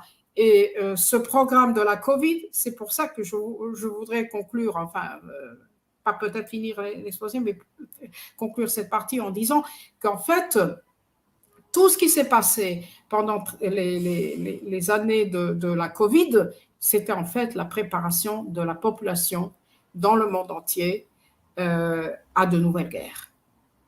Et c'est ça. Et à de nouvelles agendas de la dépopulation. La médecine ne servait qu'à ça. Ce n'était pas une question de santé. Il n'y avait aucune question de santé. Le Polymerase Chain Reaction Test, le test PCR était complètement fake, qui ne disait rien du tout, parce que ce test qui était inventé par Kary Mullis, comme tout le monde sait, était abusé par un certain Drosten, un criminel allemand, malheureusement, qui était advisor de Merkel, de la chancelière Merkel, et il était protégé par le gouvernement allemand.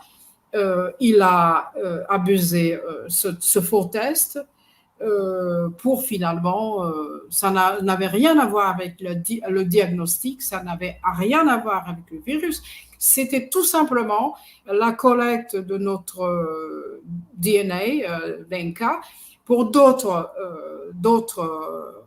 buts, si on peut dire. Et déjà le test qui est faux, les fact-checkers qui faisaient un travail vraiment ignoble, la Big Pharma qui est la même famille avec le Davos et avec les politiques partout, et une préparation, une instauration des régimes policiers et répressifs partout, dans tous les États du monde entier. C'était ça le but.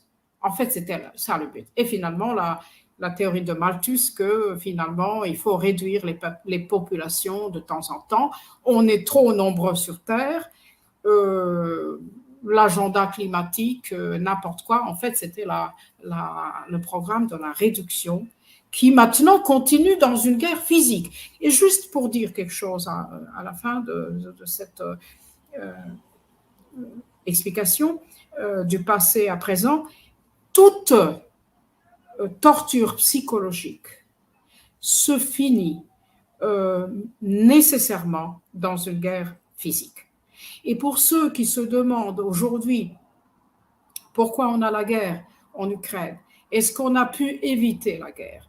Est-ce qu'on peut éviter la violence physique? Que faire pour ne pas arriver à ce point-là? Je dirais tout simplement que quand il y a le programme du contrôle mental qui sert à asservir les populations, à les mettre en esclavage, à faire des cobayes à tester sur eux les substances toxiques, à les réduire de cette façon-là, à faire les choses absolument inhumaines et tout l'eugénisme actuel qui est en train de s'opérer.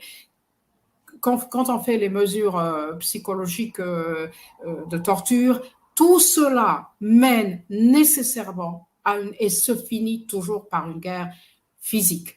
Ceci implique cela, ça ne peut pas se passer différemment.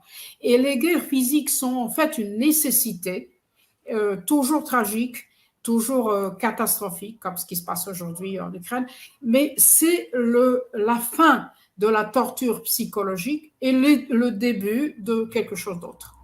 Et toute guerre physique, c'est le début d'une purification qui viendra malheureusement après beaucoup de victimes, mais qui viendra nécessairement.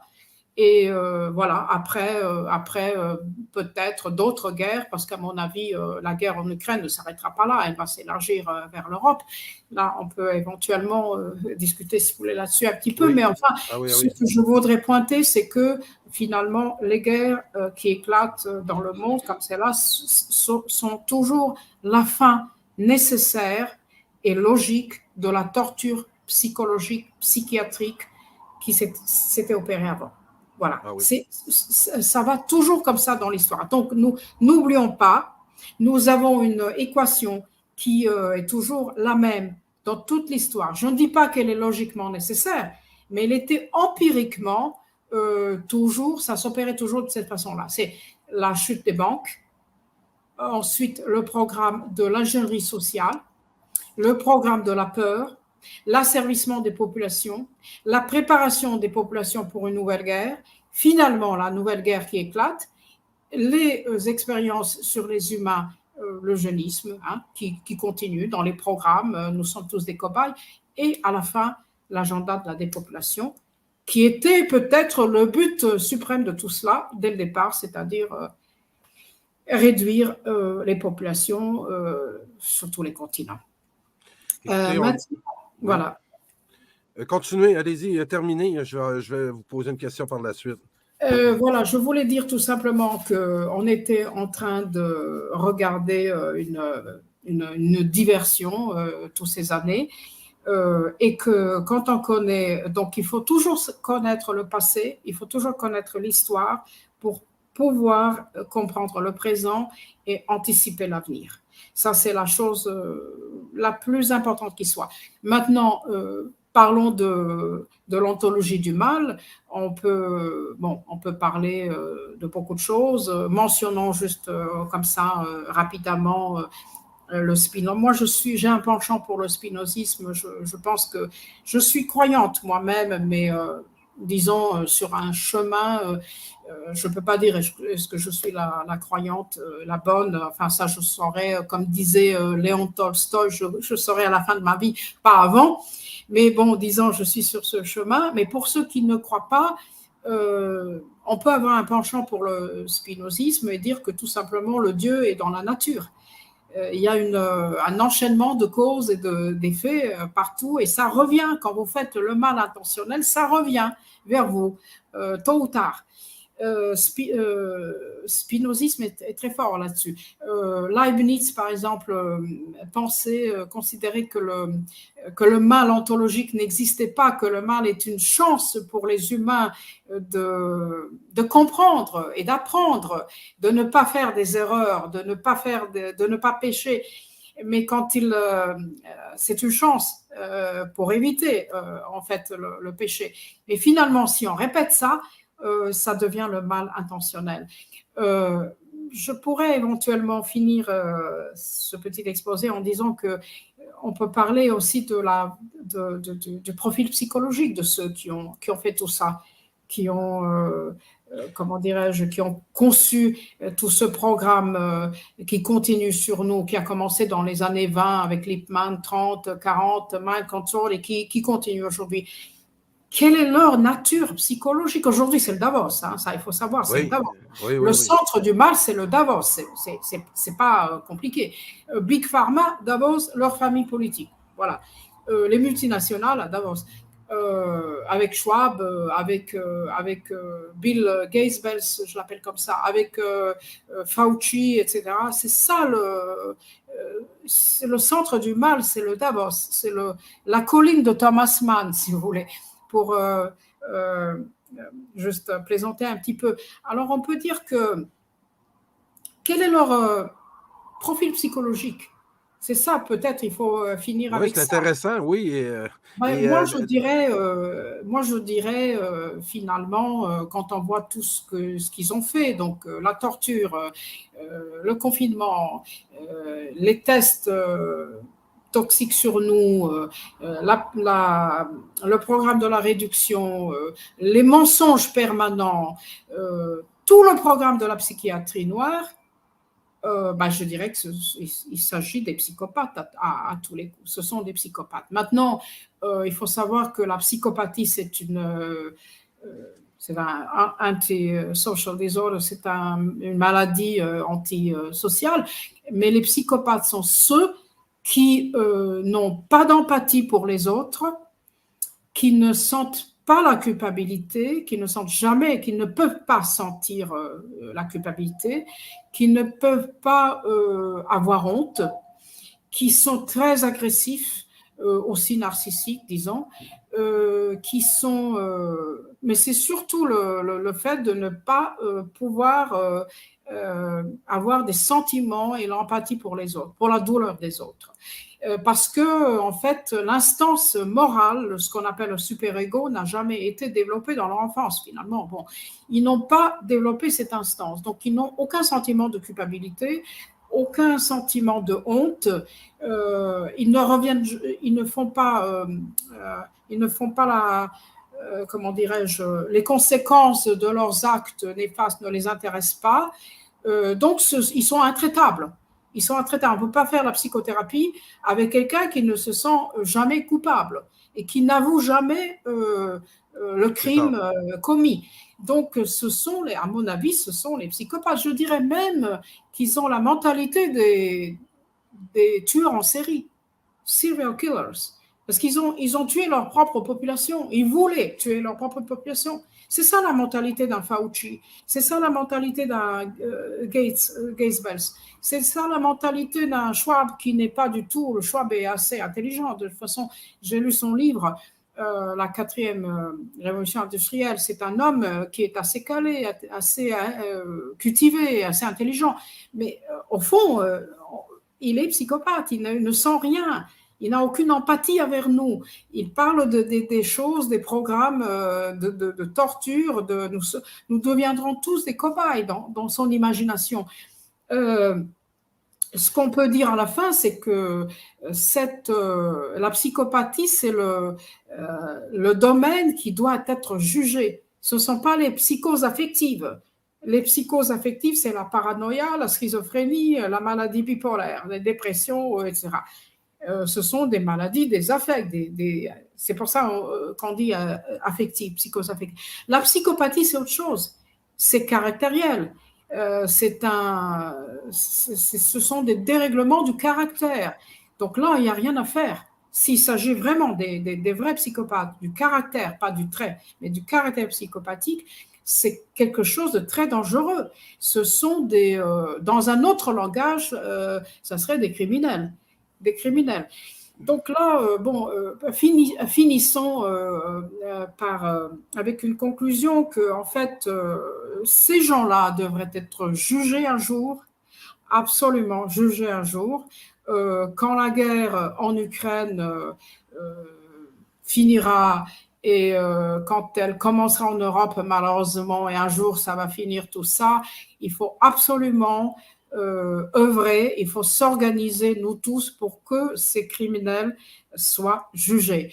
Et un avocat en Allemagne, qui est en fait un avocat allemand et américain en même temps, qui s'appelle Dr. Fulmich, avait commencé une action, une mission qui s'appelle Class Action Lawsuit Crime Against Humanity, c'est-à-dire le crime contre l'humanité. Et moi, je suis très engagée dedans, mais enfin, ça, c'est un autre sujet maintenant, mais il faut quand même peut-être finir avec ça pour dire que dans tout ce désastre, dans tout ce catastrophisme, dans tout l'instinct de mort qu'on est en train de vivre toujours aujourd'hui, et qui, voilà, maintenant, il s'opère dans une guerre parce qu'il y a le passage à l'acte. La guerre, c'est un passage à l'acte final qu'on ne peut pas éviter. Après la torture psychologique, il y a le passage à l'acte, acting out. Et maintenant, c'est la guerre. Et cette guerre qui va continuer, qui va se propager ailleurs, c'est finalement c'est la guerre à mort entre une conception du monde de ces globalistes dans l'instinct de mort, où nous sommes tous,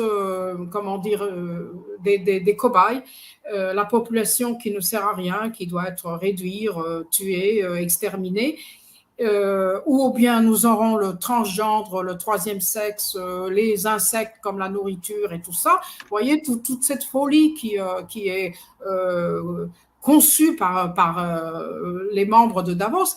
Et de l'autre côté, les populations qui se réveillent, qui veulent vivre, moi je dirais tout simplement dans mon domaine, la bataille finale entre l'instinct de mort d'un côté et l'instinct de vie de l'autre, je crois vraiment que l'instinct de vie va emporter parce que de toute façon, l'ère de dollars est finie et les Davosiens, la Big Pharma, les cartels banquiers, les politiciens globalistes et tout ça reposent finalement sur ce fameux dollar qui finit son épopée. Donc, à mon avis, c'est de l'autre côté que la victoire viendra malheureusement après tant de victimes, et il y en aura d'autres. Les gens meurent tous les jours et ils mourent, enfin, many will die. Et ils meurent des expériences toxiques, des expériences géniques aussi de la guerre, mais finalement, une grande, à mon avis, voilà, si on peut finir avec ça, tout simplement, une grande purification a commencé.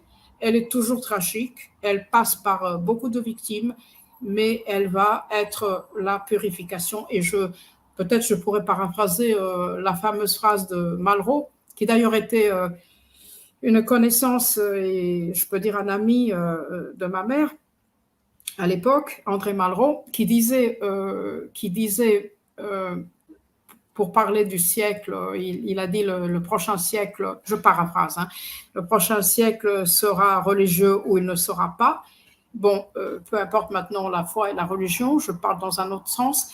Le temps à venir après cette guerre en Ukraine, soit nous vivrons comme des vainqueurs, soit nous ne serons plus. Nous allons disparaître tous. Que ce soit une bataille, une guerre nucléaire ou la réduction par les traitements géniques expérimentaux, ça revient au même. Mais je suis sûre que nous survivrons l'instinct de mort.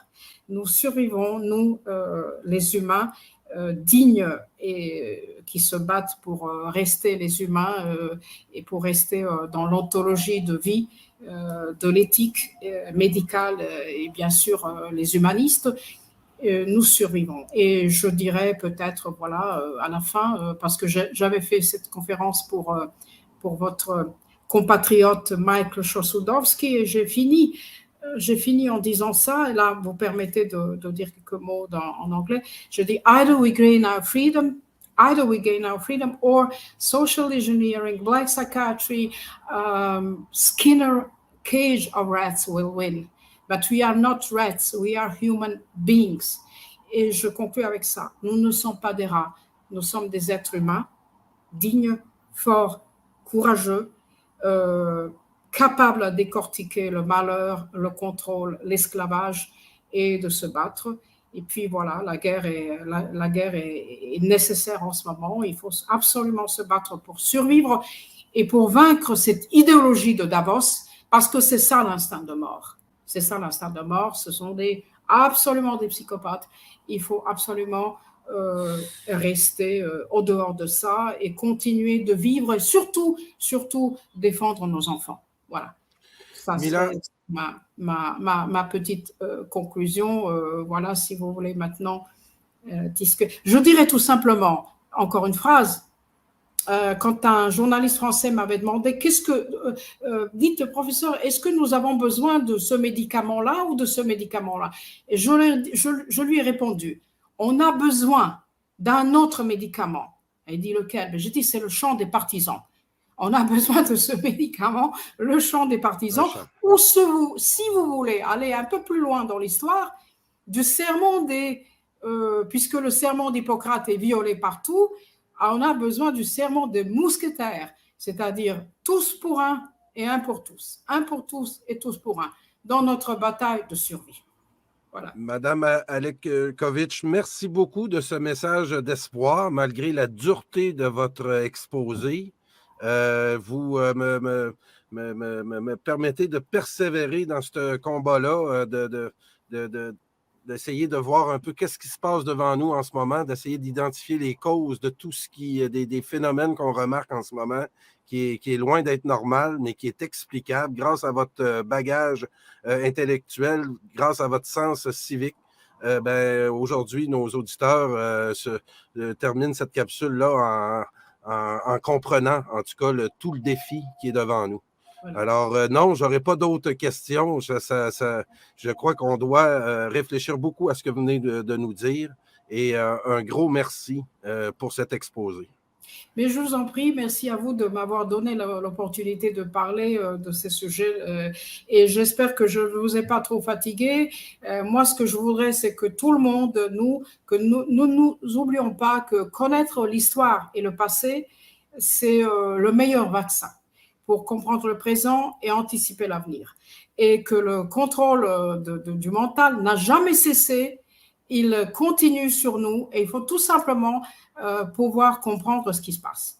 Donc, on est toujours dans un combat, mais ce combat pourrait être aussi victorieux, donc il ne faut pas se plaindre, on est des humains, mais il ne faut pas être naïf, il faut savoir que cette guerre n'a jamais cessé.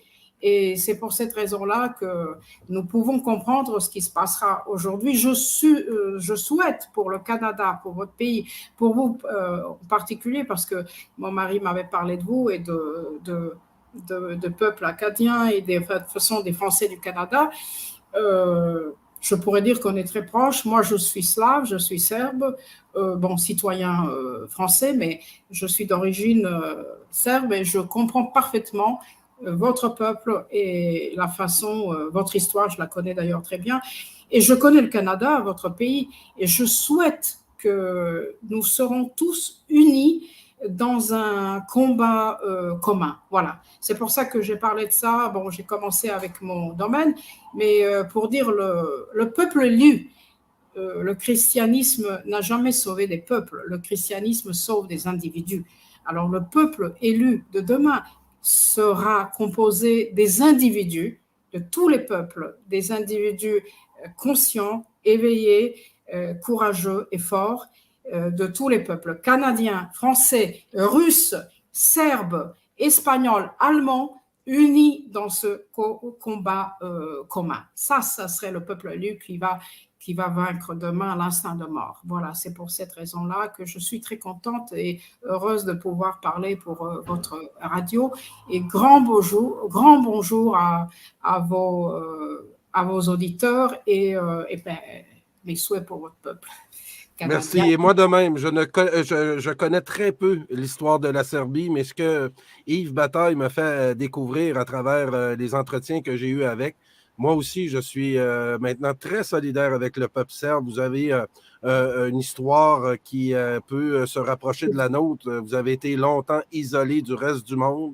Voilà. Et là-dessus, je trouve des affinités et la belle discussion qu'on a eue ensemble aujourd'hui là, va permettre enfin aux Québécois de connaître une Serbe qui est là pour la paix et pour l'humanité. Merci beaucoup.